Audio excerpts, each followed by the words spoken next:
Bonjour à tous. J'étais en débat sur CNews, notamment face à une porte-parole de La République En Marche qui m'a fait un aveu glaçant, saisissant.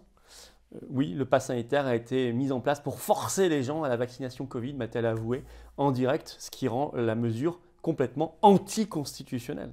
Ils assument un viol de la Constitution, vu la décision même début août du Conseil constitutionnel sur le pass sanitaire qui disait « si c'est ça, alors c'est anticonstitutionnel ». Mais ça, vous allez voir, c'est en fin d'émission, le débat, également avec un médecin de plateau de télé, etc. C'est un peu le feu d'artifice, le bouquet final de cette émission sur CNews. On a parlé des libertés, on a parlé de ce combat. Et avant cela, nous avons parlé de quelques autres sujets, notamment l'insécurité, le démantèlement de l'État, des douanes. Pourquoi ce chaos organisé? Voilà. Et puis le débat face à des candidats comme Éric Zemmour ou d'autres. Est-ce qu'il faut être d'accord avec Fabien Roussel qui dit qu'il faut interdire à des gens d'être candidats par le juge? Moi, je ne crois pas du tout, c'est un aveu de faiblesse. Ou est-ce que, comme je l'ai dit rapidement, il vaut mieux poser la question de qu'est-ce qu'on peut faire quand on n'est pas souverain? Est-ce que c'est sérieux de faire des promesses de campagne quand on ne veut pas retrouver la souveraineté nationale? Bref, on a abordé tout ça, vous verrez, un débat assez mouvementé, mais je crois intéressant sur le fond. Vous me direz ce que vous en pensez en commentaire. On parlait justement de ce combat acharné pour les libertés contre au-delà de ça, même ce monde covidiste affreux. Je vous attends très très massivement. 2 rendez-vous ce jeudi 4 novembre 17h devant l'Assemblée nationale, place Édouard Herriot à Paris. Vous devez tous être là à faire venir du monde nos drapeaux français. On doit être là. Le lendemain, ils sont censés voter, on doit faire pression. Le débat, maintenant, il est là. On voit bien que c'est les bisbilles entre Sénat et Assemblée. On voit que le débat, il est là. Sur la prolongation du pass et tout le reste, il faut être massivement présent.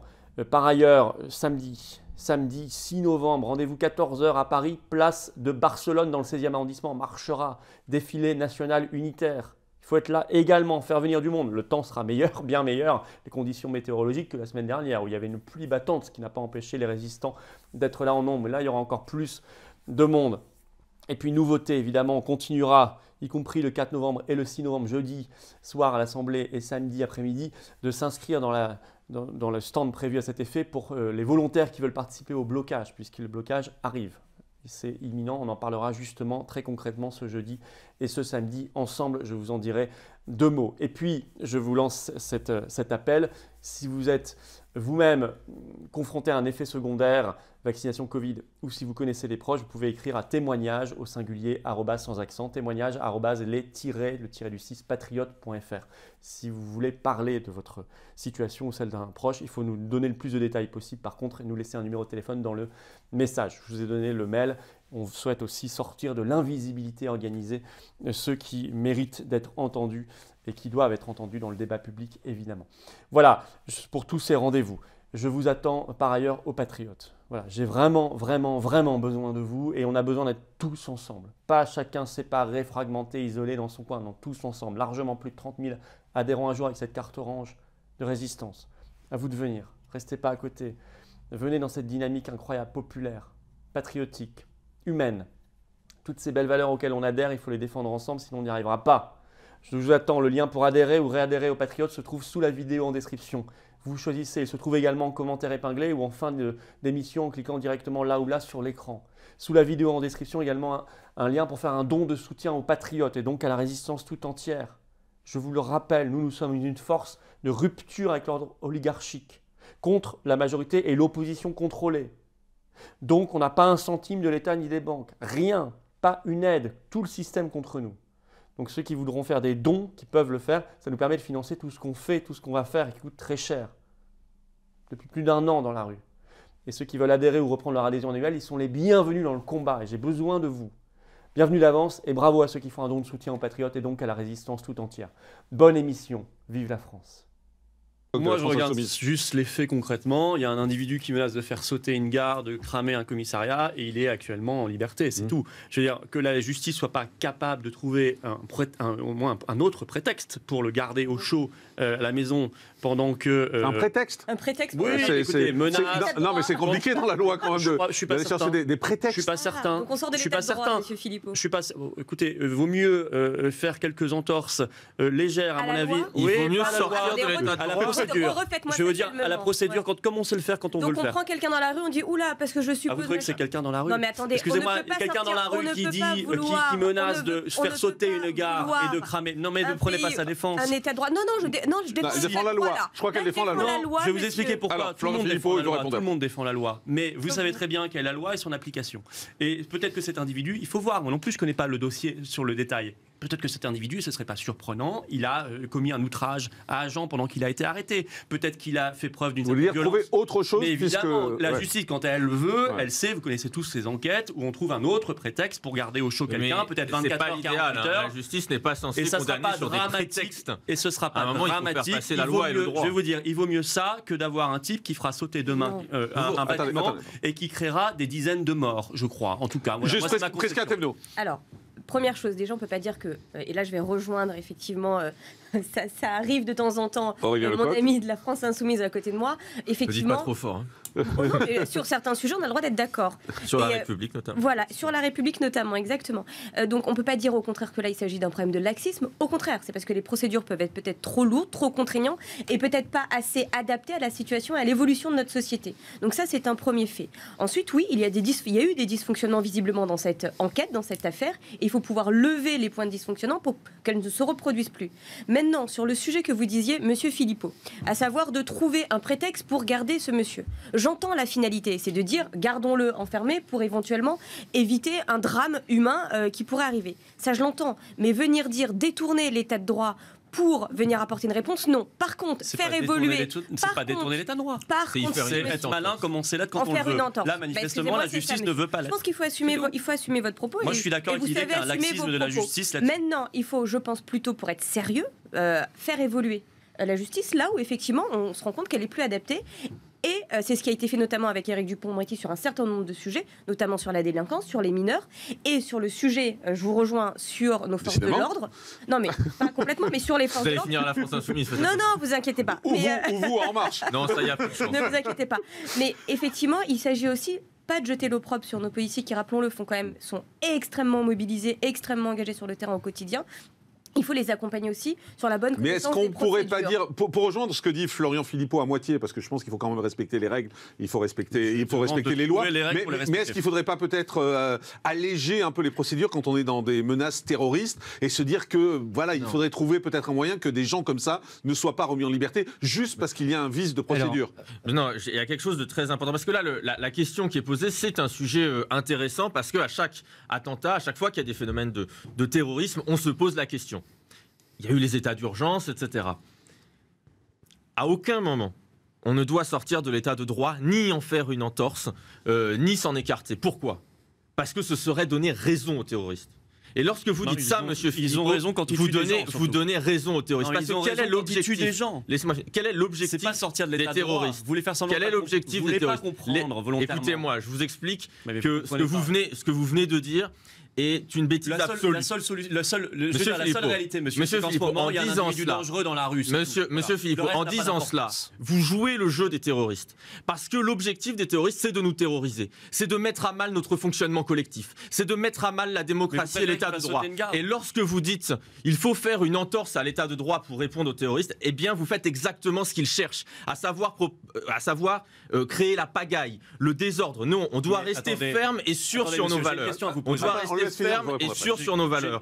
On doit défendre l'état de droit. On doit, lorsqu'il y a des actes commis, les condamner dans les règles démocratiques, avec une défense, avec une accusation, avec des lois. C'est comme ça qu'on combat le terrorisme, et ensuite il faut faire de la prévention. Et je pense que ce monsieur qui aujourd'hui potentiellement représente un danger doit être suivi de près, en tout cas je l'espère, par nos services de renseignement. Réponse de Florian Philippot. Bon, je vous connaissais moins pointilleux quand il s'agissait de défendre l'état de droit lorsque le siège de la France Insoumise, et M. Mélenchon étaient victimes de perquisitions, où là il fallait surtout pas s'attaquer à sa majesté. On mélange un peu les sujets.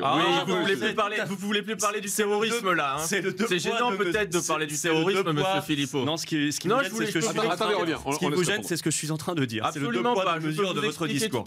Lors des perquisitions, nous avons simplement demandé à... On laisse répondre dans la loi. Je ne suis pas gêné.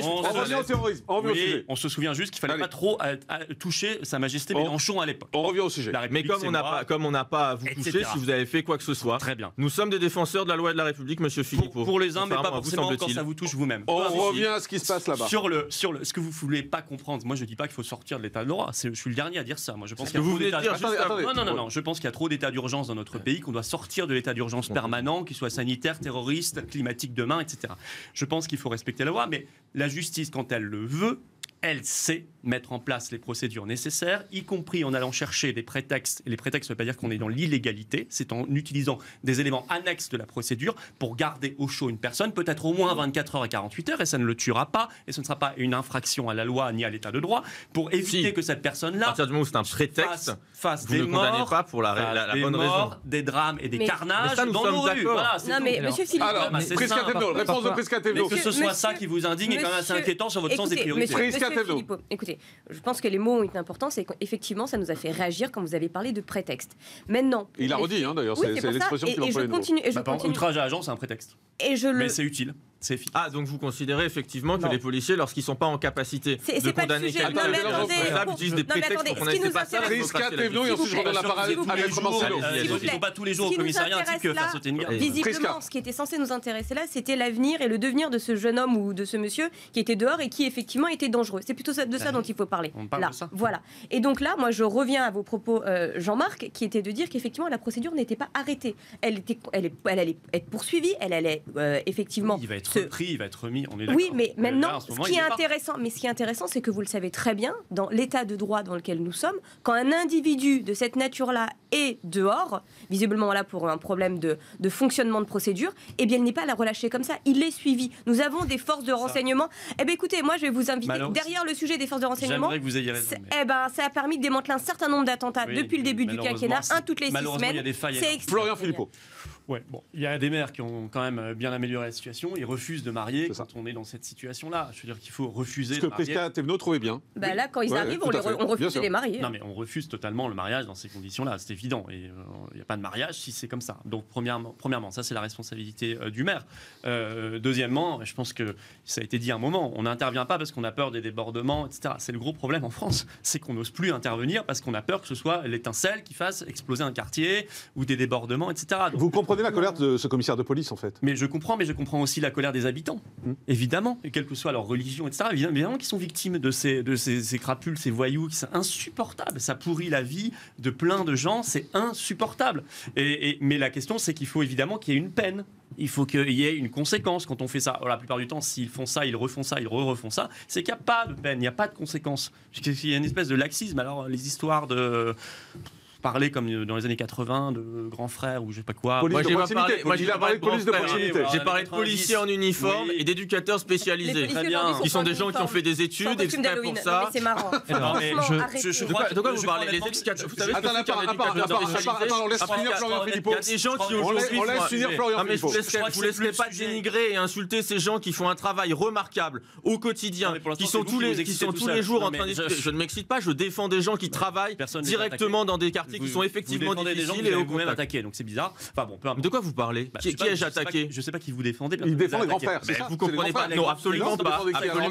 Je défends les éducateurs spécialisés. D'accord. Qui sont des éducateurs spécialisés. Si, moi juste avant, et c'est là-dessus que là on est plus sur l'éducateur spécialisé. Excusez-moi. Parce que c'est aussi un moyen de travailler sur la délinquance. S'il vous plaît, c'est pénible d'entendre tout le monde en même temps. Allez-y, continuez à raconter le discours. Bon, si on veut vraiment aider les gens dont vous parlez, que vous allez voir, soi-disant dans les quartiers toutes les semaines, bon, c'est votre sortie du week-end. Non, pas du tout, c'est du militantisme.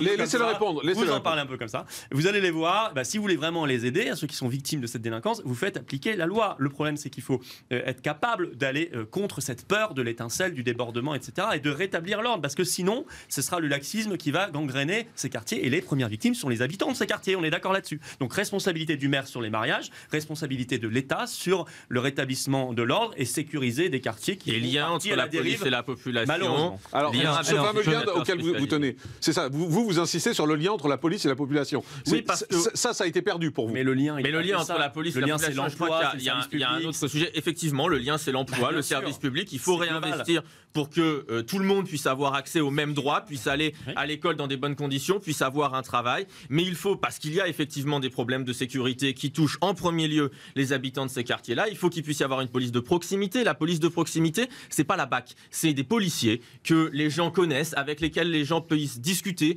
qui, lorsqu'il y a une tension, les gens puissent appeler, échanger avec eux, désamorcer les problèmes, mais on n'en est plus là, mais on en est là aussi, parce que c'est aussi comme ça.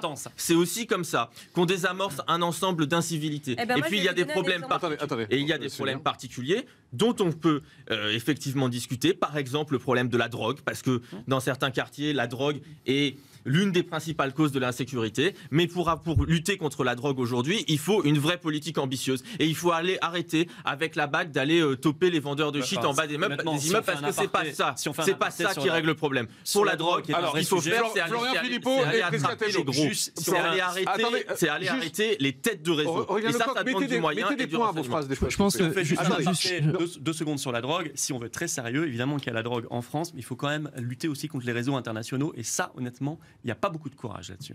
On n'aura pas lutté contre les réseaux internationaux et mondiaux de drogue. Le gouvernement et Maître Mancino après. On videra l'océan avec une petite cuillère. Premier sujet sur effectivement le sujet des réseaux internationaux.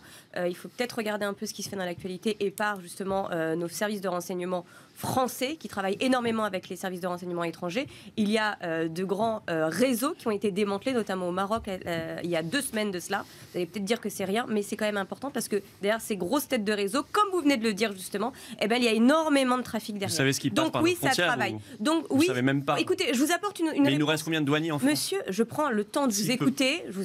Mais oui, mais je vous rectifie, vous dites des contre-vérités. Nous avons démantelé les douanes depuis 15 ans, 20 ans. Écoutez, on peut faire de la belle phrase. C'est de réalité ce que je vous dis. Non mais écoutez, vous me posez une question, j'y réponds. Je vous ai posé aucune question. C'est M. Morandini qui vous a posé une question, c'est dans son rôle. Vous disiez on la laisse répondre. Monsieur, vous disiez à l'instant, Monsieur Philippot, vraiment c'est très important, qu'il fallait démanteler les grands réseaux trafiquants de drogue à l'international. Avec quel service de douane ? Je viens de vous répondre qu'il y a des arrestations qui ont lieu, et notamment grâce à nos services de renseignement français qui travaillent avec les services de renseignement avec une petite cuillère, internationaux. Cette réponse ne vous satisfait pas parce qu'elle démonte votre argumentaire, je n'y peux rien. Mais non, mais vous ne me répondez pas sur les douanes. Maintenant sur le sujet, laissez-la parler. Sérieusement, Florian Philippot. Non, mais je connais votre technique, vous faites ça dans toutes les émissions. On me laisse pas parler. Vous me regardez beaucoup, c'est génial. Ouais. Non, pas besoin de regarder beaucoup. Vous faites beaucoup à la télévision. Elle signe des autographes à la fin si vous voulez faire avec grand plaisir. Non, mais comme en marche, vous êtes partout. Donc voilà. Très bien. Je vous dis simplement. Non, mais parlez pas en même temps, s'il vous plaît. Mais vous me répondez pas sur les douanes. On l'a entendu très clairement avec Maître Pierrat, qui est un peu vaseux parce que ça existe déjà. On a le sentiment que c'est par là qu'il a envie, au fond, d'empêcher Éric Zemmour de se présenter, parce que peut-être que lui fait 2% dans les sondages et que Zemmour en fait 14 ou 15 ou 16. Mais je pense que c'est un aveu de faiblesse d'abord. On peut très bien, on doit débattre avec tout le monde en démocratie quand on est candidat à l'élection présidentielle. Je veux dire, là, c'est plus que débattre, c'est l'empêcher de se présenter. C'est un aveu de faiblesse parce que c'est fuir le débat. Il devrait plutôt chercher le débat. Même s'il est en désaccord radical, mais en désaccord radical, ce sera réglé par le débat. Oui, ce qu'a fait Jean-Luc Mélenchon, et Jean-Luc Mélenchon n'a pas demandé l'interdiction judiciaire. D'accord, c'est très bien, je suis d'accord. Et moi, d'accord avec Jean-Luc Mélenchon. Oui, je veux dire, on peut avoir des débats. Moi, j'ai eu des débats avec Éric Zemmour il y a quelques années. Je lui demanderais comment il fait son programme alors qu'il veut rester dans l'Union européenne, la CEDH et l'euro. Ça m'intéresserait beaucoup, parce que je pense qu'il ne ferait strictement rien, ni en matière économique, ni en matière migratoire. Mais là, c'est une mauvaise piste, en tout cas, ce que prône Fabien Roussel. Mais c'est d'abord, un aveu de faiblesse, et deux, c'est ce que disait l'avocat en fin de propos, c'est extrêmement révélateur de dérives un peu inquiétantes de Fabien Roussel. C'est-à-dire qu'il demande effectivement à ce que le gouvernement intervienne sur une affaire judiciaire particulière, donne une consigne à un juge pour empêcher un candidat potentiel à l'élection présidentielle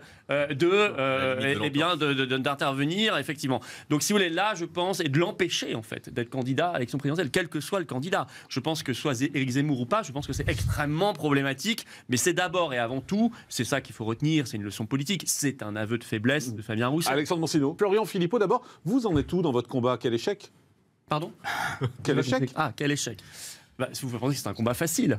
C'est un combat extrêmement difficile. Mais heureusement qu'on est là pour incarner une résistance par rapport à un truc délirant. Heureusement qu'on est là pour montrer qu'elle est... On précise que vous n'êtes pas contre la vaccination, mais contre le pass sanitaire. Je suis pour la liberté vaccinale, effectivement, et je suis totalement contre le pass sanitaire, mais toute cette politique covidiste, de restriction des libertés depuis 1 an et demi, qui me semble aller dans le mur d'abord du point de vue sanitaire, qui n'a pas produit de résultats. Il suffit de voir la Suède, qui n'a jamais appliqué ça, qui n'a pas de pass sanitaire, qui s'en sort bien mieux que nous aujourd'hui, ou d'autres pays, et qui par ailleurs est extrêmement problématique du point de vue économique, social, de nos libertés, de notre avenir, de l'avenir des enfants. J'ai vu que dès lundi, le masque fera son retour apparemment à peu près partout à l'école, etc.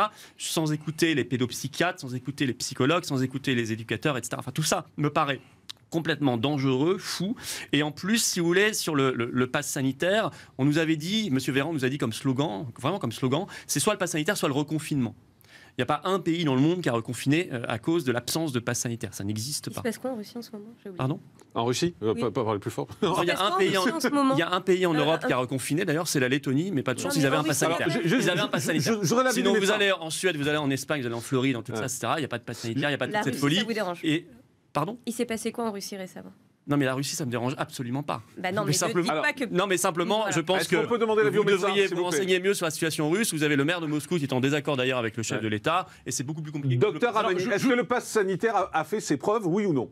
Mais écoutez, en tout cas, le pass sanitaire a incité à la vaccination. Mais je vais vous donner quelques chiffres. En Angleterre, actuellement, il y a entre 35 000 et 40 000 contaminations par jour. Il y a, la semaine dernière, sur toute une semaine, il y a eu 1100 morts. En France, où il y a la distanciation sociale, où il y a le pass sanitaire, ce qui nous différencie de l'Angleterre. Parce qu'en Angleterre, il n'y a pas de distanciation sociale. Quand vous prenez le métro à Londres, vous ne mettez pas de masque. Vous n'avez donc pas ce moyen de protection.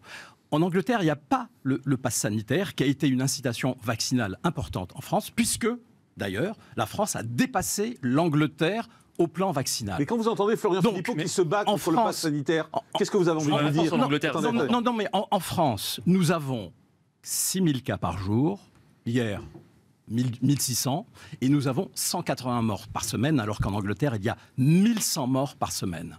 Ce sont des chiffres que j'ai vérifiés ce matin. Qu'est-ce que vous dites à Florian Philippot qui se bat depuis des semaines, des mois, contre ce pass sanitaire? Non, mais je peux comprendre. Monsieur Philippot. Parce qu'effectivement, je l'avais dit lors de précédentes interventions, que le pass sanitaire, c'était une atteinte aux libertés. Certes, c'est une atteinte aux libertés, et certes, ça fracture la devise de liberté, égalité, fraternité. Ça la fracture. Mais néanmoins, il faut constater que le pass sanitaire a été une puissante incitation à la vaccination. Florian Philippot. Alors, sur le Royaume-Uni, vous l'aviez dit d'ailleurs vous-même, parce que je vous écoute attentivement, fin août, vous avez dit ils ont toujours un décalage de 2 mois par rapport à nous. C'est exactement ce qui est en train de se reproduire. Nous sommes en train de remonter au moment, 2 mois plus tard, après leur remontée. Donc, si vous voulez, faites attention à ces comparaisons. Non, mais j'avais dit 15 jours à 3 semaines. Quand je m'étais exprimé. Nous verrons dans 3 semaines si vous avez eu raison. Nous avons eu en mars, qu'ils avaient eu en janvier dernier, etc. Et c'est en train de se reproduire. On nous dit il faut absolument aller vers le tout vaccinal. Il y a 6 mois, je vous signale, qu'on nous expliquait, le PDG de Pfizer, le 6 juin dernier, dit Israël est le premier pays au monde à avoir éradiqué le Covid parce qu'ils ont atteint un super taux de vaccination. C'est pas du tout ensuite ce qui s'est produit. Ils ont eu une vague terrible, beaucoup de morts, etc. Et on voit en ce moment Singapour, où il y a 84% de double vaccinés, plus qu'en France, et qui connaît plus de cas et de morts que jamais. C'est vrai. Donc, ça, si c'est vrai. Oui, c'est vrai. C'est la réalité. Donc, simplement, il faut mettre un bémol. Un exemple français. La Vendée, qui est un des départements, si ce n'est le département le plus vacciné de France, a actuellement un taux d'incidence de 92 et 56% de tension hospitalière, avec 84% de vaccinés. L'Aisne, qui n'en a que 70% de vaccinés, est à 34 de taux d'incidence, 3 fois moins, et 6% de tension hospitalière, c'est-à-dire 9 fois moins. Donc, si vous voulez, les liens mécaniques entre taux de vaccination et ça n'est pas vrai. Moi, je regrette, si vous voulez, parce que vous dites c'est une fracture. C'est vachement important, parce que monsieur a dit quelque chose de très juste. On a fracturé notre devise républicaine. Ouais. On a par ailleurs mis dehors, suspendu, et même il y a des départements socialistes qui ne veulent pas leur accorder le RSA des infirmières, des pompiers, des dentistes, des gendarmes, etc., suspendus, alors qu'après on se plaint, et à raison que dans l'hôpital, il manque des lits, il manque du personnel, mais on vient d'en mettre 20 000 dehors, et on continuerait dans cette société. Attendez, quand vous dites beaucoup de choses... Je veux dire, heureusement que les gens sont dans la rue quand même. Docteur Ramani, sur Singapour. Sur Singapour. Ce qu'il faut dire de Singapour, c'est que... Oui. Allez-y, dites-le, parce que moi je sais pas. Le Monde l'a dit avant moi. Je sais que vous avez lu Le Monde. Le Monde l'a dit avant moi. Le Monde vous a répondu en disant que... Mais si, moi je trouve que c'est en disant que Singapour... Laissez-le parler. Singapour a modifié sa politique sanitaire. C'est-à-dire que Singapour, c'était un tenant du zéro Covid. Et ils se sont rendus compte que ce zéro Covid n'était pas tenable sur le plan économique. Qu'ils avaient des pertes économiques très importantes et donc ils ont décidé de laisser circuler le virus, ce qui explique qu'il y ait une augmentation du nombre de morts et du nombre de cas. Moi, je voudrais que vous répondiez, docteur, également. Je voudrais pas vous intéresser, Florian. Je voudrais que vous répondiez sur Israël, qui à un moment donné pensait avoir éradiqué le Covid. C'est ce que vous dites, Florian. Même en Israël, tout le monde n'est pas vacciné en Israël. Mais il y a plein tout le monde. Non. Mais à Singapour, ceux qui meurent, ce sont ceux qui principalement ne sont pas vaccinés. Il y a 8 fois plus de morts. 8 fois plus de morts chez les gens non vaccinés que chez les gens vaccinés. Prisca Thévenot, quand vous entendez Florian Philippot qui dit le pass sanitaire c'est une atteinte à nos libertés, qu'est-ce que vous avez envie de lui dire? En fait, j'ai bien écouté et c'est pour ça que j'ai re-regardé. Et c'est pour ça que j'ai regardé le synthé en bas. Il y a écrit un combat contre le pass sanitaire. Mais depuis tout à l'heure, vous nous parlez de la vaccination en fait. Vous êtes en train de nous opposer des chiffres pour entre guillemets nous montrer. Tout vaccinal. Bah oui, mais donc quel est votre sujet? C'est la vaccination ou le pass sanitaire? Qu'on soit clair. C'est le tout vaccinal. Enfin, si vous ne voyez pas le lien entre le pass sanitaire et l'obligation vaccinale, mais attendez, justement, c'est pour ça que je vais vous dire. Parce qu'on a mis des tests payants pour les non vaccinés. Donc en fait, on met une obligation vaccinale de fait. Puisqu'on a c'est une tribune libre pour que Florian Philippot. C'est pas une tribune libre parce que je crois que le docteur n'est pas d'accord, vous n'êtes pas d'accord. De fait, la vaccination obligatoire. Alors allez-y, Prisca Thévenot. En fait, le sujet que j'ai. C'est là. Voilà, merci beaucoup. En fait, le sujet, pourquoi le pass sanitaire a été mis en place? C'est pas une fin en soi. C'est pas, on va pas dire qu'on va éradiquer le virus par le pass sanitaire. C'est un outil parmi tant d'autres, comme l'a rappelé le docteur. Pour forcer les gens à se faire vacciner. Inciter, bien sûr, fortement. Et ça n'a jamais été caché. Ça, c'est totalement anticonstitutionnel. Été caché. Il fallait inciter les gens. Parce que le Conseil constitutionnel a dit le 5 août, si c'est pour forcer la vaccination, c'est anticonstitutionnel. Prisca Thévenot finit sa phrase. Dans l'avis du Conseil constitutionnel du 5 août. Alors là, vous devriez vous renseigner. Mais c'est bien, mais vous avez raison. L'objectif caché et l'obligation vaccinale, mais ça n'a pas été dit au fond. Ce n'est pas en empêchant les gens de parler que vous allez avoir un débat. Votre victimisation permanente.